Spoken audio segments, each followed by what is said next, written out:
أشهد أن لا إله إلا الله وحده لا شريك له وأشهد أن محمدا عبده ورسوله أما بعد فأعوذ بالله من الشيطان الرجيم بسم الله الرحمن الرحيم ما كان محمد أبا أحد من رجالكم ولكن رسول الله وخاتم النبيين وكان الله بكل شيء عليما۔ سامعین و ناظرین کرام، السلام علیکم ورحمۃ اللہ وبرکاتہ۔ آج کا پروگرام عقیدہ ختم نبوت کی اصل حقیقت کے مضمون پر قسط نمبر 6 کے طور پر پیش کیا جا رہا ہے، اور اس پروگرام کے آخری حصہ میں اس مضمون کو قرآن مجید کے سورۃ النساء کی آیت 70 کی روشنی میں بالوضاحت بیان کیا جا رہا ہے۔ سیدنا حضرت مرزا غلام احمد قادیانی امام مہدی و مسیح موعود علیہ السلام اپنی کتاب حقیقت الوحی روحانی خزائن جلد 22 صفحہ 29 اور 30 پر لکھتے ہیں،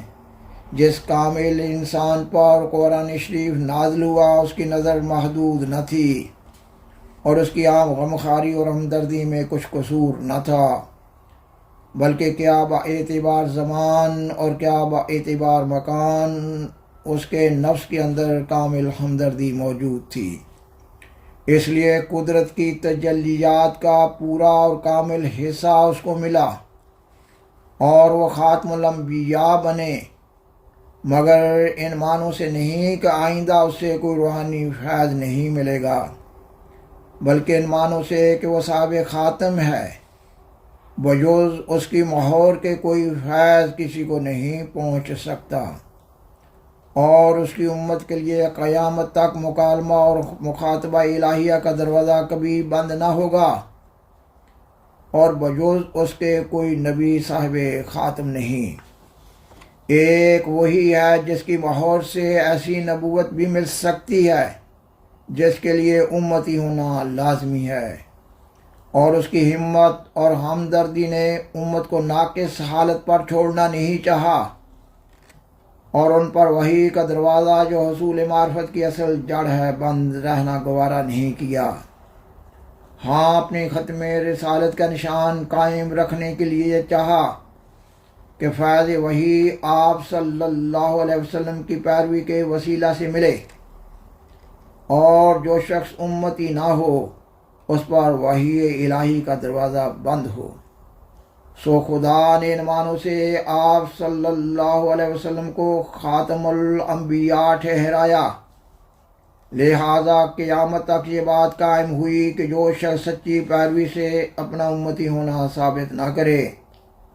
اور آپ صلی اللہ علیہ وسلم کی مطابقت میں اپنا تمام وجود محو نہ کرے، ایسا انسان قیامت تک نہ کوئی کامل وحی پا سکتا ہے اور نہ کامل ملہم ہو سکتا ہے، کیونکہ مستقل نبوت آن حضرت صلی اللہ علیہ وسلم پر ختم ہو گئی ہے، مگر ذلی نبوت جس کے معنی ہیں کہ محض فیض محمدی سے وحی پانا، وہ قیامت تک باقی رہے گی تا انسانوں کی تکمیل کا دروازہ بند نہ ہو، اور تا یہ نشان دنیا سے مٹ نہ جائے کہ حضرت صلی اللہ علیہ وسلم کی ہمت نے قیامت تک یہی چاہا ہے کہ مکالمات اور مخاطبات الہیہ کے دروازے کھلے رہیں،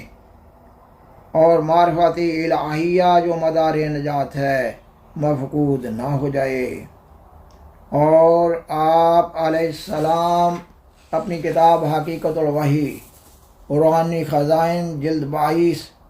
صفحہ 101 پر مذکورہ مضمون کے تسلسل میں مزید لکھتے ہیں، یہ کس قدر ظلم ہے جو نادان مسلمانوں کا عقیدہ ہے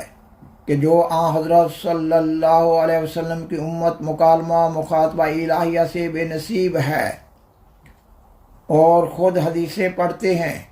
جن سے ثابت ہوتا ہے کہ آن حضرت صلی اللہ علیہ وسلم کی امت میں اسرائیلی نبیوں کے مشابہ لوگ پیدا ہوں گے، اور ایک ایسا ہوگا کہ ایک پہلو سے نبی ہوگا اور ایک پہلو سے امتی، وہی مسیح موعود کہلائے گا۔ اور آپ علیہ السلام اپنی کتاب سراج منیر روحانی خزائن جلد 12 صفحہ 5 اور 6 پر مذکورہ مضمون کے سلسلہ میں مزید لکھتے ہیں، میرے پر یہی کھولا گیا ہے کہ حقیقی نبوت کے دروازے خاتم النبیین صلی اللہ علیہ وسلم کے بعد بکلی بند ہیں۔ اب نہ کوئی جدید نبی حقیقی معنوں کی روح سے آ سکتا ہے اور نہ کوئی قدیم نبی، مگر ہمارے ظالم مخالف ختم نبوت کے دروازوں کو پورے طور پر بند نہیں سمجھتے، بلکہ ان کے نزدیک مسیح اسرائیلی نبی کے واپس آنے کے لیے ابھی ایک کھڑکی کھلی ہے۔ پس جب قرآن کے بعد بھی ایک حقیقی نبی آ گیا اور وحی نبوت کا سلسلہ شروع ہوا، تو کہو کہ ختم نبوت کیوں کر اور کیسا ہوا؟ کیا نبی کی وحی نبوت کہلائے گی یا کچھ اور؟ کیا یہ عقیدہ کہ تمہارا فرضی مسیح وحی سے بکلی بے نصیب ہو کر آئے گا؟ توبہ کرو اور خدا سے ڈرو اور حد سے مت بڑھو۔ اگر دل سخت نہیں ہوگے تو اس قدر کیوں دلیری ہے کہ خواہ نخواہ ایسے شخص کو کافر بنایا جاتا ہے جو آن حضرت صلی اللہ علیہ وسلم کو حقیقی معنوں کی روح سے خاتم الانبیاء سمجھتا ہے اور قرآن کو خاتم الکتب تسلیم کرتا ہے، تمام نبیوں پر ایمان لاتا ہے اور اہل قبلہ ہے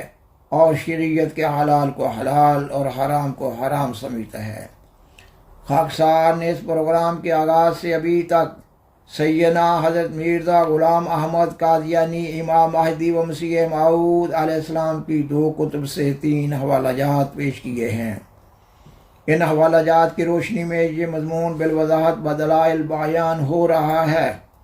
کہ اللہ تعالیٰ نے آپ علیہ السلام کو امت محمدیہ میں سیدنا حضرت محمد رسول اللہ خاتم الانبیاء صلی اللہ علیہ وسلم کی محبت، اطاعت اور پیروی میں امام مہدی و مسیح موعود کے منصب جلیلہ پر فائز فرمایا ہے، اور یہ کہ حضرت مسیح عیسیٰ بن مریم علیہ السلام وفات پا چکے ہیں، اور یہ کہ آپ علیہ السلام کو امت محمدیہ میں امتی نبی کے مقام پر فائز کیا گیا ہے تاکہ موسوی سلسلہ اور محمدی سلسلہ میں باہم پوری مشابہت پیدا ہو جائے۔ سامعین و ناظرین کرام، سیدنا حضرت مسیح موعود علیہ السلام اپنی کتاب حقیقت الوحی روحانی خزائن جلد 22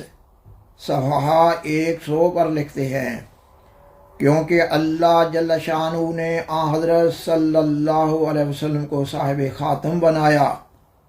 یعنی آپ صلی اللہ علیہ وسلم کو حفاظہ کمال کے لیے مہر دی جو کسی اور نبی کو ہرگز نہیں دی گئی۔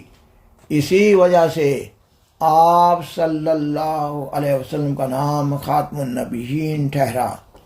یعنی آپ صلی اللہ علیہ وسلم کی پیروی کمالات نبوت بخشتی ہے، اور آپ صلی اللہ علیہ وسلم کی توجہ روحانی نبی تراش ہے، اور یہ قوت قدسیہ کسی اور نبی کو نہیں ملی۔ قرآن مجید کی کئی ایک آیات میں ختم نبوت کی اصل حقیقت سے متعلق یہ مضمون بالوضاحت بیان ہو رہا ہے۔ اللہ تعالیٰ قرآن مجید کی سورۃ النساء کی آیت 70 میں بیان فرماتا ہے، وَمَن يُطِعِ اللَّهَ وَالرَّسُولَ، اور جو بھی اللہ کی اور اس رسول کی اطاعت کرے، فَأُولَٰئِكَ مَعَ الَّذِينَ أَنْعَمَ اللَّهُ عَلَيْهِمْ،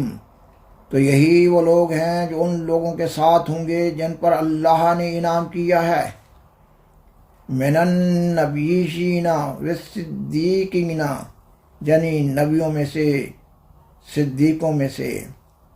والشہداء والصالحین، شہیدوں میں سے اور صالحین میں سے، وحسن اولئک رفیقا، اور یہ بہت ہی اچھے ساتھی ہیں۔ خاکسار نے اس آیت کا لفظی ترجمہ بیان کیا ہے۔ سورۃ الفاتحہ میں اللہ تعالیٰ نے اپنے منعم علیہم یعنی اپنے انعام یافتہ بندوں کے راستہ پر چلنے کی توفیق پانے کی دعا سکھائی ہے، اور اس آیت میں اللہ تعالیٰ نے امت محمدیہ میں طریق حصول نعمت اور تحصیل نعمت کو بیان کیا ہے۔ اللہ تعالیٰ فرماتا ہے کہ وہ بندے جو اللہ کی اور اس کے اس رسول یعنی محمد صلی اللہ علیہ وسلم کی اطاعت کریں گے، وہ ان میں شامل ہو جائیں گے جن پر اللہ نے انعام کیا، یعنی نبی، صدیق، شہید اور صالح، اور یہ ان کے اچھے ساتھی ہوں گے۔ اس آیت میں بتایا جا رہا ہے کہ سیدنا حضرت محمد رسول اللہ خاتم الانبیاء صلی اللہ علیہ وسلم کی پیروی سے ایک انسان صالحیت کے مقام سے ترقی کر کے نبوت کے مقام تک پہنچ سکتا ہے۔ اس آیت میں لفظ الرسول بیان کیا گیا ہے، یعنی الرسول کے لفظ پر الف لام داخل کیا گیا ہے، یعنی الرسول سے مراد سیدنا حضرت محمد صلی اللہ علیہ وسلم ہیں۔ قرآن مجید کے مطالعہ سے معلوم ہوتا ہے کہ آپ صلی اللہ علیہ وسلم کی بعثت سے قبل اللہ تعالیٰ نے کسی اور نبی اور رسول کو اس نعمت سے سرفراز نہیں فرمایا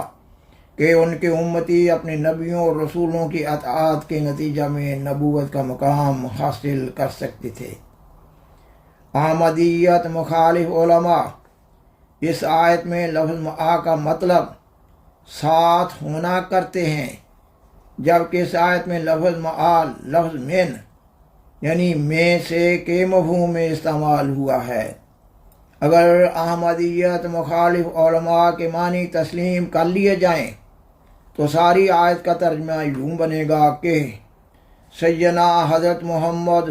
صلی اللہ علیہ وسلم کی اطاعت کرنے والے نبیوں کے ساتھ ہوں گے مگر خود نبیوں کا مقام پانے والے نہ ہوں گے۔ وہ صدیقوں کے ساتھ ہوں گے مگر خود صدیق نہ ہوں گے۔ وہ شہیدوں کے ساتھ ہوں گے مگر خود شہید نہ ہوں گے۔ وہ صالحین کے ساتھ ہوں گے مگر خود صالح نہ ہوں گے۔ گویا یہ امت خیر امت نہیں بلکہ نعوذ باللہ شر امت ہوئی۔ قرآن مجید میں وارد لفظ معا جس کا ترجمہ ساتھ ہونا کیا جاتا ہے، سیاق و سباق کو مد نظر رکھتے ہوئے بعض مقامات پر اس کا ترجمہ لفظ من یعنی سے کے مفہوم میں بھی ادا کیا جاتا ہے۔ مثلا اللہ تعالیٰ قرآن مجید کی سورۃ آل عمران کی آیت 194 میں بیان فرماتا ہے وَتَوَفَّنَا مَعَ الْأَبْرَارِ، یعنی اے اللہ ہم کو نیک لوگوں کے ساتھ وفات دے۔ اس آیت میں اللہ تعالیٰ نے مومنوں کو سکھائی ہوئی ایک دعا کا ذکر کیا ہے، یہ کہ مومن بندے دعا کرتے رہتے ہیں کہ اللہ تعالیٰ ان کو نیک لوگوں میں شامل ہونے کی توفیق دینے کے بعد اپنی طرف بلائے۔ اس دعا کا یہ مطلب تو نہیں ہے کہ جب نیک لوگ فوت ہونے لگیں تو وہ بھی ساتھ ہی فوت ہو جائیں۔ اس مضمون کے آخر میں اس ایک بڑے اعتراض کا جواب دینا بھی مطلوب ہے کہ بعض لوگ سوال کرتے ہیں کہ کیا حضرت مرزا صاحب ہی وہ فرد واحد ہیں